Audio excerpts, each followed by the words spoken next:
So as you can see, what I've done is I put the hose through there. I put the clamp in between, slid the hose onto it. So as you can tell, then I tightened it up, and I used a little WD-40 style multi-purpose lubricant to, I put it just on the tip right there, just on the tip right there, so when you put the female over the male, it slides right on and doesn't break, hopefully doesn't break the bond that you've created with the epoxy. And just to remind you that I used a 5-minute epoxy called Loctite.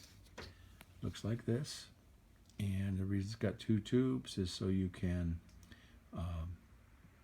dispense it together, which I use these. This is some fresh epoxy that I just made, because this is my old epoxy, my original. You can see that's real hard, and I knew it was dry, so then I knew I could put my tube over that, because it holds really well. I've been using epoxy for many years, and it's amazing how strong it is. But what I also did is that I made a little bit more, as you can see right here, and then I took it like this and I just put it on the end of my brush. You can use a ice cream stick, and I just put it right on here, so hopefully I'll never have to take that tube out again. And so it's drying this together to the tube, because there may be shaking and moving and may pull on it or something, and I don't want to break it again. So I'm trying to make this whole section right here just as strong as I can, so that there's a lot of movement, jockeying. I think there's some vibration going on here as well when the air is going in and out. But hopefully, what happened is why I'm doing this is because you have these 2 hoses. This is the left side, and up here is the right side. And the right side held fine, but the left side was seeping air almost as soon as you had it in. A couple hours later, it was all gone. And so I took the top part off, this over here, and then I had access to the inner workings of the pump. And this is an older one. They don't even make this style anymore. This is it's a 4-hose pump.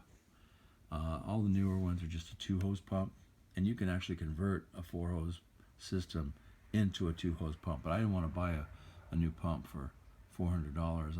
I like the idea of putting all this together and saving the money. So I found out what was wrong, and like I say, this is the same. This is the opposite side of the same 4-hose, and what happened was it breaks right across there. You can't really see it on this side because I've got my hose clamped there, but right there it broke, and so the air was seeping out. So what I did was, to review, is I took the hose off, took the clamp off, and epoxied with the epoxy, and then waited for it to dry. And you can tell when it's dry, because when you mix it together, it's going to dry just like hard plastic. So that's what I did, and then I put the hose clamp on with a little WD-40. I slid the hose back in between. Now remember, I told you that the hose clamp doesn't go out here. It's got to be inside here. So when you slide it on, you can clamp it on just like that. And it serves the same purpose as these manufactured ones that come with the original pump itself. But so hopefully this will dry, and this little bit of epoxy I put here will keep the hose more stable than ever before. And hopefully this will get me many more years of lots of sleep at night. So that's about it. And then I just put put it all back together and get it hooked up. And all I'll do is let you know how it come out. But I hope you can do this. It's not that hard to do. Take some screwdrivers like so. Phillips, some prying, a little bit of prying needs to go on, so I used my screwdriver. I got the epoxy, got a little WD-40 style lubricant.